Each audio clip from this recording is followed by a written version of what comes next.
اب دیکھیں سابق جنرل باجوہ صاحب کی ویسے بیلٹ اترنے کی دیر تھی, لوگوں نے سب نے بجانا شروع کر دی. میں بتاتا ہوں کس کس نے کیا کہا, ساری تفصیل دیتا ہوں. سب سے پہلے آل شریف, ان کی خواتین کے اکاؤنٹس میں کروڑوں اربوں کی ٹیٹیاں آتی رہیں. جب عدالت پوچھتی تھی تو یہ کہتے تھے یہ پتہ نہیں جی پیسے کہاں سے آ رہے ہیں. اب یہ حکومت سنبھال چکے ہیں, زبردستی کی ملک چلا رہے ہیں, تو کہتے ہیں کہ سمجھ نہیں آئی پیسے کہاں سے لائیں. ان کی مشکل کا حل ابھی نکلا ہے, ہمیشہ کی طرح جو سہولت کاری ان کے لیے کرتے رہے, جو انہیں لائے وہی ان کے لیے حل نکالنے کی کوشش کر رہے ہیں. آئی ایم ایف کا آپ کو پتا ہے نوواں ریویو ہے, اور آئی ایم ایف نے صاف کہا ہے کہ اگر آپ کو کوئی اور قرضہ نہیں دیتا, گارنٹی کی صورتحال نہیں بنتی تو فارغ ہی سمجھے. اسٹیٹ بینک کے قابل استعمال ریزرو 6.7 ارب ڈالر نہیں ہے, 3.7 ہے. سعودی عرب کے ڈپازٹ کی نیچر جو ہے آن ڈیمانڈ میچورٹی, مطلب جب چاہیں وہ نکلوا لیں.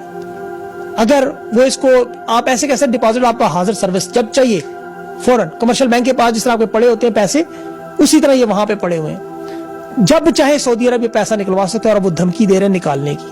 چین کے البتہ جو وہ تھوڑے سے سواپ کے ساتھ ہیں, مطلب کرنسی سواپ کی صورتحال ہے. آئی ایم ایف کا یہ جو نوواں ریویو ہے یہ بڑی جلدی ہونا تھا, لیکن یہ چونکہ نومبر کے پہلے ہفتے میں انہوں نے کرنا تھا, انہوں نے جنوری کی 15 تاریخ تک بالکل وہ دیسی منشیوں کی طرح جان بوجھ کر آڈٹ کراتے ہوئے جانچ پڑتال جو ہوتی ہے نا, آپ اسے بچنے کے لیے, ٹائم لینے کے لیے, بہانہ کہ اندر کیونکہ کتا کھیر کھا چکا ہے ساری. اب سعودی وزیر خارجہ کا پہلے بیان سنے, اس کے ساتھ اس کو جوڑیں. اس نے کہا all bets are off if Iran gets operational nuclear. operational کا لفظ ہے. محمد بن سلمان بھی یہی بات کر چکا کہ ہمارا حق ہے جوہری ہتھیار رکھنے کا. چین کی مدد سے انہوں نے یورینیم افزودہ کرنے کا عمل تو شروع کیا ہے, لیکن اسے پورا کرنا جو ہے وہ بڑا مشکل ہے, کیونکہ امریکہ نے ساری نظر رکھی ہوئی ہے چین پہ, اور یہ کسی قسم کا تجارتی رسک نہیں لیتے.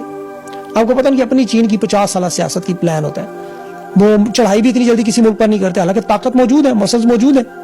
ان کے آپ تنازعات دیکھیں, ساؤتھ چائنا سی میں دیکھ لیں, تبت میں دیکھ لیں, ہانگ کانگ میں دیکھ لیں, فلپین میں, انڈیا میں دیکھ لیں. جو لیٹسٹ خبر ہے اروناچل پردیش کی, پھینٹی لگا رہے ہیں لیکن فل آن وار پہ نہیں جاتے, کبھی برداشت نہیں کر سکتا کوئی بھی. امریکی انداز کی جاریت بھی یہ نہیں کرتے. انہیں ایک پارٹنر چاہیے سامنے جو مدد کرے, جس کے کندھے پر بندوق رکھے, اور وہ کمبخت چور ڈاکو جو روٹیاں اٹھا کر پیٹ پر باندھ رہے ہیں, ان لوگوں کو جنہیں اچھی رقم دے نا تو اپنی والدہ کا ہاتھ بھی پکڑا دیتے ہیں, کیونکہ وطن بھی تو والدہ ہے, ماں ہے آپ کی, تو یہ وہی کرتے ہیں کام. اس سے پہلے ماضی میں شمالی کوریا کو, لیبیا کو ٹیکنالوجی انہوں نے بیچی, اور پھر جب وقت آیا تو ڈاکٹر عبدالقدیر کو قربانی کا بکرا بنا دیا, جس کے سر پر یہ اکڑتے ہیں. ان کے ساتھ کیا کیا وہ آپ سب جانتے ہیں.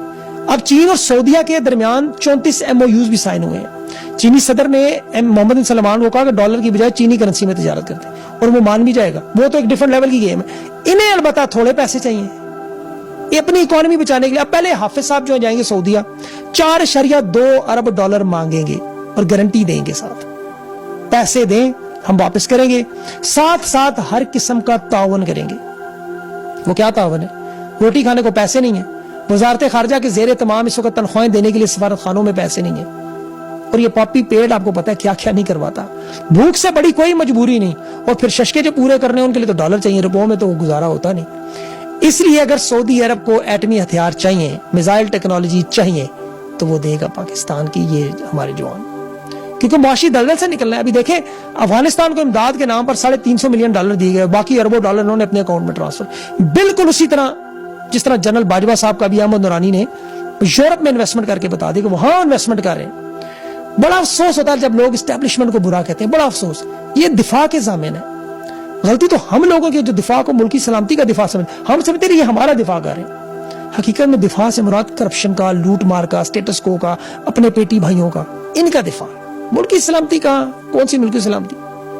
جو ریٹائرڈ ہونے والے جرنیل ہیں ان کی آپ دیکھیں پینشن کے ساتھ 1000 کنال زمین, تو پھر دفاع تو مضبوط ہاتھوں میں, اوپر سے کمال علیحدہ لیتے ہیں, اور اتنا دفاع مضبوط ہاتھوں میں کہ گردن پہ رکھے ہوئے ہاتھ, سانس رکتا ہے, اور پروفیشنل اتنے ہیں کہ دوران ملازمت غیر قانونی کاموں میں اگر کوئی ملوث ہو تو یہ پکا یقین دلاتے کہ جب تک اس کی ریٹائرمنٹ کے بعد بھی اسے کوئی عدالت ایکشن نہ لے سکے.